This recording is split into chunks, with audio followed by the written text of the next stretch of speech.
예, 안녕하십니까. 이 매일경제에서 단독 보도로 김정은 도보다리서 베트남 모델 말했다. 이게 나오고 이 관련 보도 칼럼들이 좀 이어지는데, 저는 좀 이게 선뜻 납득이 안 됩니다. 왜냐하면은 베트남식 개혁 개방을 이야기한다면은 그 가장 큰 특징은 미국과 전쟁을 벌이고 미국에 대해서 적대적으로 알고 있었는데 공산주의 시스템을 그대로 유지한 상태에서 미국과 손을 잡고 해외 투자를 개방한 그 모델이거든요. 그러니까 베트남이 가장 대표적인 친미 공산주의 국가다. 이렇게들 다들 교과서적으로 알고 있는데 이 김정은이하고 문재인이 도보다리에서 둘이 손 꼭 붙잡고 베트남처럼 가자 그러면 국제정치를 좀 아는 사람이나 아니면 중국에서 볼 때는 이자들이 이건 친미 반중하겠다는 거 아니냐? 이렇게 받아들이게 된단 말입니다. 왜냐하면 어차피 공산주의 정치 시스템을 유지하면서 이 해외 자본 개방을 한다는 거는 중국의 등소평식 개혁이 있잖아요. 그거랑 똑같지 않습니까? 베트남이나 중공 당시의 그 등소평의 그 개혁 개방이나. 그러면 등소평식을 얘기를 해야지. 웬 베트남? 물론 베트남 어쩌고저쩌고 얘기가 좀 나온 적은 있었어요. 논자들 입장에서는. 근데 이렇게 대놓고 김정은과 문재인이 두 손 꼭 붙잡고 우린 베트남식으로 가자. 이런 얘기를 했다 그러고 이거를 매일경제한테 알려주고. 자, 이렇게 얘기를 했습니다. 이 청와대 고위 관계자가 이제, 매일경제에 알려준 건데, 두 정상이 베트남 이야기를 많이 했다며, 베트남은 경제적으로는 중국보다 자본에 대한 통제가 덜하고, 정치적으로는 미국과 보다 친밀한 관계를 유지하고 있다는 점이 특징. 그렇잖아요. 자본에 대한 통제가 덜하다는, 이거는 의미 없는 거고, 정치적으로는 미국과 보다 친밀한 관계를 유지하고 있다는 점이 특징. 김정은은 동아시아의 리더가 되고 싶다는 마음이 있다. 그러기 위해서는 경제가 가장 중요하다고 생각하고 있다. 김 위원장이 획기적인 경제 발전을 위해 북한을 동아시아의 주요국으로 부상시키겠다는 의도가 있는데 그 방법의 일환으로 베트남식 개혁 개방을 추구하고 있다. 자, 베트남식 개혁 개방은 똑같아요. 등소평하고 차이가 없는 겁니다. 근데 북한은 이미 베트남식 개혁 개방과 관련한 연구를 상당히 축적된 상태라고 말했다. 저는 이거 믿을 수가 없어요. 이거 청와대 고위 관계자가 뭘 아는지 모르겠는데 왜냐하면 이미 김일성 시대 때부터 중국의 등소평의 개혁 개방을 옆에서 보고 등소평이 김일성을 불러가지고 너도 이런 식으로 해라. 그래서 그때 등소평식 개혁 개방을 연구를 했고 그게 축적이 돼 있고 김일성 말기에 김일성이 친구를 다시 중국에 보내서 실제 하려고 했습니다. 최소한 이 중공 정도는 한번 해보겠다고 해서 밀어붙이는데 김정일에게 저지당하면서 그 김일성의 친구도 죽었어요. 김정일한테 죽었습니다. 이 부정부패 뒤집어 씌워가지고. 그리고 김정일도 그렇게 저지해놓고 자기가 실권 잡은 다음에 계속 이 장점인 시대 때 중국 왔다 갔다 하면서 해볼까 말까 중국식 개혁 개방은 연구가 축적돼 있죠. 당연히 그 할아버지하고 아버지가 할까 말까 그랬기 때문에. 근데 무슨 김정은이가 베트남식 개혁 개방을 연구를 축적을 했겠어요. 단지 이렇게 지금 나오는 건데 북한이 중국에 대한 경계감이 생각보다 강하다. 미국과의 관계 개선을 통해 미국과 중국 사이에서 견제와 균형을 취하는 전략을 취할 가능성이 높다. 북한은 주한미군을 원한다는 이야기를 이번에 했다. 북한은 주한미군에 대한 거부감이 없다. 중국을 견제하기 위해서는 주한미군이 주둔하는 편이 오히려 낫다는 것이다. 이건 여러 가지 좀 분석들이 좀 있었죠. 굳이 주한미군을 김정은이가 철수시킬 필요가 있는가? 주한미군은 육군 중심의 철저한 방어용이거든요. 오히려 공격용은 주일미군이나 태평양 함대이기 때문에 주한미군이 철수한다고 해서 김정은이가 헛짓했을 때 김정은이 때려버리는 거는 뭐 아무 문제 없거든요. 김정은이 때려버리는데 주한미군이 쳐올라가는 게 아닙니다. 태평양 함대하고 주일미군이 들어오는 거고 주한미군은 김정은이가 밀고 내려왔을 때 그 버티는 역할이거든요.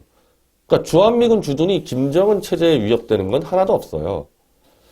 그래서 주한미군을 철수를 요구를 하지 않는다. 뭐 이런 식으로 되는데 문제는 이렇게 되면은 중국이 뭐가 되냐 이거죠. 중국이 그러면은 주한미군이 주둔하는 상태에서의 연방제 통일을 승인한다? 왜 그래야 되죠? 중국이?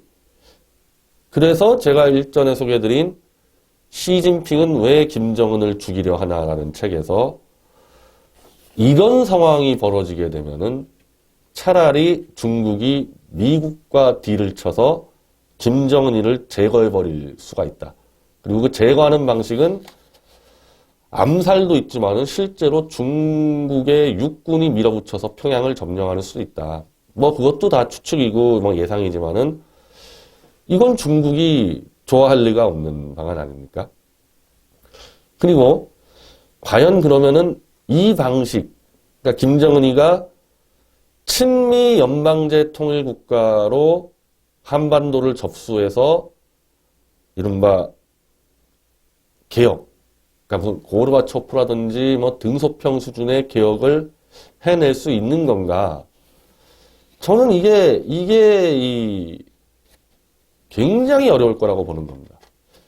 이 공산주의 사회에서 개혁 개방을 해낸 인물을 따지면은 후르시초프와 고르바초프와 등소평 정도 있지 않습니까? 그 정도를 그나마 좀 성공적이라고 이야기를 하는 거고, 베트남 개혁 개방은 호찌민이 한 게 아니에요. 그건 그 다음 인물이 한 겁니다. 호찌민하고 관계없습니다. 후르시초프가 소련의 1인 독재 우상화를 때려 부수는 거죠. 스탈린 사후에.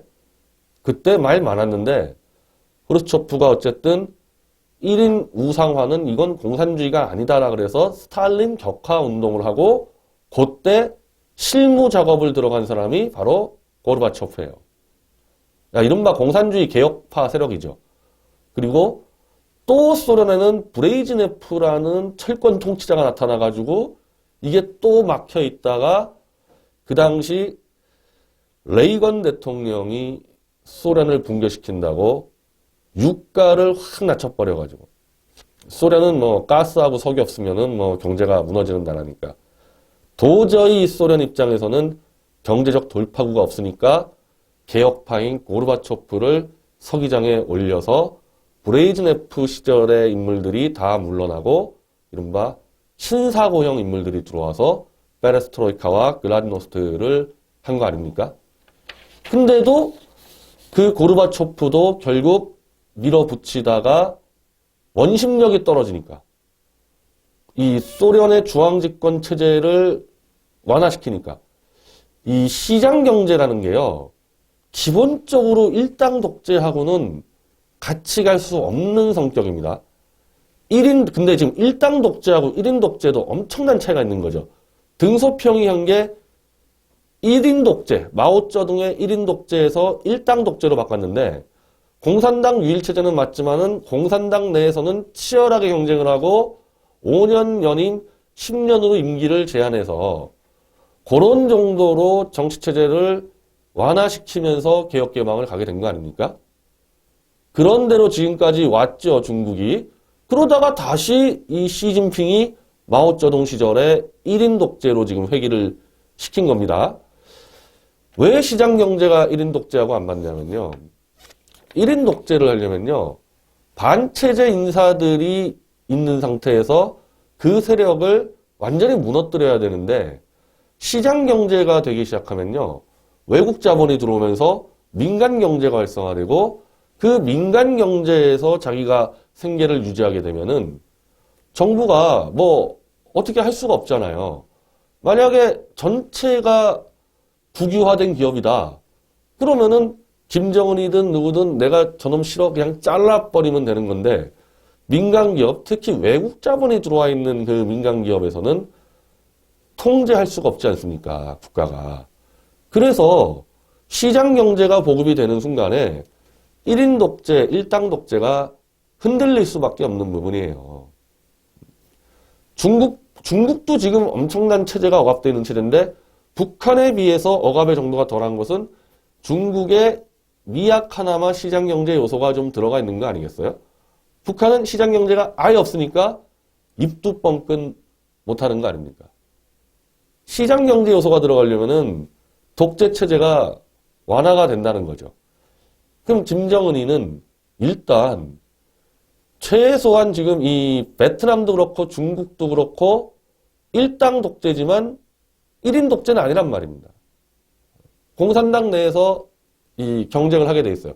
베트남은 물론 옛날엔 야당도 있었습니다. 뭐 지금은 이제 유명무실해졌는데 그럼 베트남처럼 간다 그러면은 본인의 유일한 일당 1인 독재 체제부터 깨부숴야 되거든요. 노동당 일당 독재는 하되 경쟁해서 경쟁으로 지도자를 뽑는 거기까지는 가져야 되는 거예요. 그건 중국이나 베트남 사례를 볼 때. 그걸 이제 소련도 후르시초프가 해낸 거 아닙니까? 스탈린 체제를 무너뜨리며. 그럼 뭘 하겠다는 겁니까? 김정은이는?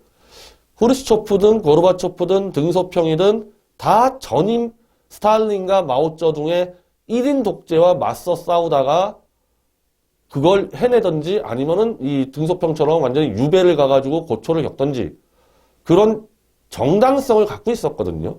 개혁에 대해서. 그럼 김정은이는 1인 독재 체제를 김정은이가 바꿔내겠다? 자기 할아버지와 아버지가 물려준 거를 좋다고 받아서 차라리 그러면은 물려받자마자 해내든지 그 물려받아가지고 7년 동안에 계속 김정일의 진짜 유운 정은아 너 핵무기 들고 있어라 너 핵폭탄 놓치면 넌 죽는다 7년 동안 핵실험하면서 핵병진 정책 다 해놓고 그리고 7년간 김정은이는 자기 세력을 한 명도 못 심었습니다. 다 김정일 때 핵 만든다고 인민들 때려 죽였던 사람들이 지금도 그대로 남아있잖아요. 김영철이, 황병서, 최룡해 다 남아있지 않습니까? 뭘 개혁 개방을 한다는 거예요, 지금. 이 김정일 체제의 최대 수혜자가. 다른 공산국가에서는 그 체제와 맞서 싸운 사람들이 해냈단 말이죠. 도저히 저는 이게 어떻게 이게 된다는 건지 문재인과 김정은이가 손잡고 얘기했다는데 이게 납득할 수가 없고 베트남식을 얘기하니까 그런데 베트남이 친이형 공산주의 개혁국가가 된 이유는요. 캄보디아의 폴포트라는 김일성, 김정일과 어깨를 나란히 할 정신 나간 살인마 독재자가 있었기 때문이에요. 베트남은 이제 미국전을 마치고 추스리고 있는데 캄보디아의 이 폴포트라는 자가 베트콩과 좀 같이 좀 했었어요. 이 사람도 공산주의자니까. 근데 베트콩한테 자기는 배신을 당했다고 생각하는 거예요. 뒤통수 맞았다고. 그래서 악감정을 갖고 있다가 캄보디아를 장악하고 여기는 공산주의 정도가 아니라 국가를 완전히 예전 석기 시대로 돌리겠다는 수준의 발상을 해서 공장 뭐 이런 거 다 안 된다. 완전히 농업국가로 돌아간다. 그래서 지식인이라는 지식인, 기술자라는 기술자는 다 죽였어요. 안경 쓰고 있다는 이유로 사람들 다 죽였습니다. 그래서 그 킬링 필드 해가지고 300만 명을 그냥 다 파묻어 죽여버린 거 아닙니까? 총알도 없어가지고 그냥 파묻어 죽여버렸어요. 김일성, 김정일보다도 어떻게 보면은 더 나간 사람이죠. 이렇게 캄보디아를 완전히 죽음의 구렁텅이로 만들어 놓고 이건 뭐 서방에서도 완전 충격적이었죠. 이거 아무리 이거 독재자라도 뭐 이런 놈이 다 있냐 이거. 아프리카든 뭐 남미든 독재자라 그러면은 자기 반대하는 사람들은 좀 죽입니다. 몇백 명씩. 근데 이거는 지식인이라는 이유로 그냥 파묻어 죽여버리니까 워낙 충격적인 일이잖아요. 근데 이 폴포트가 베트남한테 보복한다고 베트남을 쳐들어가니까 베트남은 이미 프랑스와 전쟁, 미국과의 전쟁 등을 통해서 그리고 대부분 다 베트남 입장에서 이겼다고 봐야죠. 그리고 미군이 물러날 때 남베트남에다가 미국의 무기를 다 갖다 놔버렸기 때문에 그거 그대로 갖다 썼습니다. 캄보디아 따위하고 전쟁에서 게임도 안 되죠, 베트남하고. 베트남이 캄보디아를 점령해버리고 폴포트를 내쫓아버린 겁니다. 이러니까 저런 충격적인 살인마 독재자를 베트남이 쫓아냈어요. 미국과 서방에서 좀 호의적으로 볼 수밖에 없잖아요. 한국의 이 좌파 쪽에서는 반미 세력들은 미국이 폴포트를 지원했다 그러는데 베트남하고 이제 폴포트가 싸우니까 베트남 견제한다고 폴포트를 지원했다는데 그건 말도 안 되는 얘기고요. 오히려 베트남이 캄보디아를 점령해 들어가니까 중공이 너 캄보디아 들어가지 마 해가지고 베트남을 쳐들어왔습니다. 베트남과 중공이 전쟁을 벌인 거예요. 캄보디아 철수를 요청하면서. 근데 베트남하고 중공하고 계속 싸우는데 베트남을 제압을 못하는 겁니다, 중공이. 그래서 그냥 물러갔어요. 베트남 입장에서는 또 이긴 겁니다. 오히려 여기에 대해서 중공하고 베트남 싸우는데 미국이 베트남 쪽에다가 정보를 줬다는 설이 더 파다하죠. 이 중국 공산당 팽창을 막으려고 사실은 월남전을 시작했는데 이게 보니까 붙어보니까 이 민족주의의 성향이 강해서 오히려 이게 공산당이든 뭐든 중공을 베트콩이 더 잘 맞겠다. 이게 미국의 이 국익에 대한 판단으로서 월남전을 철수를 했는데 실제로 중공과 베트남이 붙으니까 미국이 베트남을 지원했겠죠. 폴포트를 지원하는 게 아니라. 그러니까 미국 입장에서는 그리고 저 유럽도 마찬가지고 폴포트를 때려서 내보내주고 중공을 막고 호의적일 수밖에 없지 않습니까? 그러면서 이제 86년도부터 개혁개방을 들어가서 서방의 자본이 들어오고 95년도에 미국과 수교를 하고 오바마 정권 때부터는 미국산 무기도 살 수 있도록 완전히 이제 반중 친미 국가가 돼버린 겁니다. 지금 김정은이가 꿈꾸는 게 그거다? 그러니까 우리가 대한민국의 이 정말 이 한심한 이 안보의식을 비판할 때 베트남 사례를 자주 드는 이유가 그것 때문에 그런 거거든요.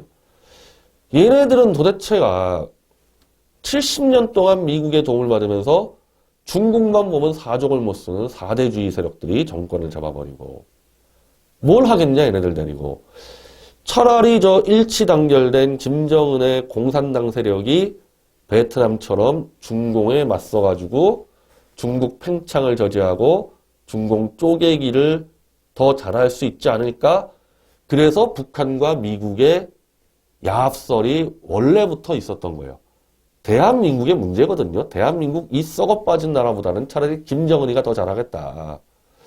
그래서 지금 이 베트남 얘기가 나온 게 혹시 그거 아니냐?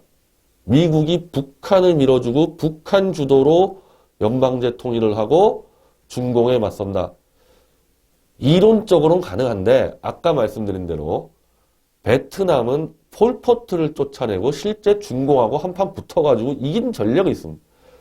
그리고 호찌민이 개혁개방을 한 게 아니고 호찌민 다음에 했어요. 86년도부터 개혁개방을 했거든요. 이게 안 되는 게 김정은이는 김씨 일가 유일체제의 수혜자인데 베트남 수준의 개혁을 어떻게 해내냐 이거죠. 자기 권력을 놔야 되거든요. 자기 권력을. 마오쩌둥이 권력을 놓습니까? 스탈린이 권력을 놓습니까? 거기에 맞서 싸운 사람들이 권력을 분점시키는 건데 김정은이 넘겨준 권력을 어떻게 분점을 시킵니까? 그 분점하는 순간에 김정은이는 암살 쿠데타 음모에 시달려야 되는데 안 되는 거죠, 베트남처럼. 과연 이게 김정은과 문재인이 그거를 꿈꿀 수 있다? 저는 김정은은 그렇게 꿈꿀 수 있다고 봅니다. 왜냐하면 시진핑이가 워낙에 압박을 했기 때문에 시진핑이 뭐 김정은이 핵 포기시키려고 압박했다기보다는 자기 말 안 들으니까.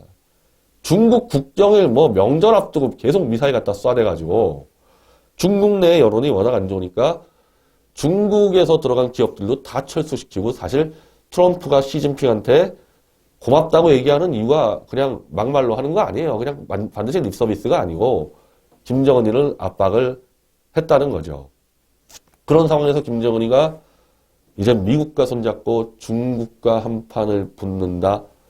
베트남과 미국이 관계 개선된 게 폴포트를 내쫓은 뒤에도 실제로 15년 뒤에가 됐는데 도대체 미국과 김정은이가 무슨 신뢰를 가질 수 있겠어요? 무슨 신뢰를? 지금 거의 6.25 때부터 80년 수준을 계속 미제, 양키, 승냥이 때 이렇게 해서 해왔는데 그리고 중국한테 한 80년 동안 도움을 받아왔는데 이제 와서 중국에 맞서는 친미 국가가 되겠다? 이거 정치적으로 안 되죠. 이게 뒤통수인데 한마디로 그 뒤통수 맞고 시진핑이 그걸 어떻게 참습니까, 그거를. 연방제 국가에서 미군이 주둔하는 연방제 국가를 한반도에다가 시진핑이가 어떻게 둬요. 저는 문재인이나 이 대한민국의 이 친중 4대주의자들은 미군 철수를 통해서 친중 속국으로 가고 싶어 할 겁니다. 지금 김정은 방식이 아닐 거예요. 근데 김정은이는 불안하다 이거예요. 언제 어느 때 미군이 나가면은 언제 어느 때 중국에서 저놈 내 말 안 듣네 한번 밀어버렸을 때 중국은 내부 구태타도 충분히 해낼 수 있을 정도로 네트워크가 돼 있죠. 그래서 친미 미군 주도 국가를 김정은은 충분히 원할 수 있지만은 미국과 북한의 이 신뢰 문제, 베트남과는 전혀 다른 문제, 그리고 중국의 이 배신감, 단순한 감정의 문제가 아니고 한반도에 그게 공산국가든 뭐든 친미국가 들어왔을 때 이걸 중국이 이걸 왜 받아줍니까, 이거를? 이걸 왜 받아줘요? 이거는 헛된 꿈과 희망이다. 문재인이 아닌 김정은이의 헛된 꿈과 희망이다. 다 떠나서 김정은이 베트남식으로라도 개혁을 하려면은 본인부터 물러나야 돼요. 그걸 어떻게 물러납니까? 본인이. 그리고 김정은이가 처음으로 공개된 자리에 나와서 문재인 옆에 세워두고 연설하는 그 수준을 볼 때는 김정은이가 북한을 바꿔낸다? 어림도 없는 수준이에요. 그냥 김정은이가 물려준 재산 가지고 이거 어떻게 지켜낼까? 그 수준은 밖에 안 되는 인물입니다. 그 언어 쓰는 거 볼 때는. 김정은이 할 수 있는 최대한의 개혁은 핵은 일단 뽑고, 핵을 안 뽑으면 뭐 대책이 없으니까. 핵을 뽑고 문재인이라는 혹을 이용해서 대한민국을 등쳐먹는 거. 저는 그거 이상의 개혁은 거의 불가능한 수준일 겁니다. 그러니까 1인 독재 할 수 있죠. 핵만 뽑아놓은 다음에. 외국계 자본? 외국 자본 누가 들어갑니까, 거기에? 누가 들어가요? 중국도 안 들어오는데. 1인 독재가 되는 이상은. 1인 독재가 돼버리면은 지금 대한민국 저 현대 아산 보세요. 1인 독재를 하게 되면은 그냥 뺏어버리니까 중국 기업도 들어갔다가 그냥 지들 마음대로 해버리니까 다 빠져나간 거고 대한민국도 들어가서 그꼴 나고 있는데 누가 들어갑니까? 그러니까 1인 김정은 체제가 유지되려면은 대한민국 돈을 1년에 100조씩 빼먹는 거. 그거 이상의 개혁은 불가능합니다. 베트남식이고 중국식이고 다 불가능하고 거기까지고 우리가 지금도 그거는 핵을 뽑고 대한민국을 등쳐먹는 수준의 개혁은 우리가 경계를 해야 돼요. 이건 우리가 살아야 되니까. 김정은에게 100조씩 빨리는 기업, 외국 자본 다 떠나요. 대한민국이야말로. 그래서 그렇게 돼가지고 대한민국이 완전히 북한화됐을 때 그때는 김정은이가 적화 통일을 하려고 들겠죠. 오히려 저는 그 시나리오가 더 가능성이 높다고 봅니다. 김정은식 개혁이라는 거는 남한의 돈을 빨아먹다가 적화통일하는 거. 그거지. 지금처럼 미국과 손잡고 중국에 맞서는 개혁개방국가 안 됩니다. 김정은이 있는 한은.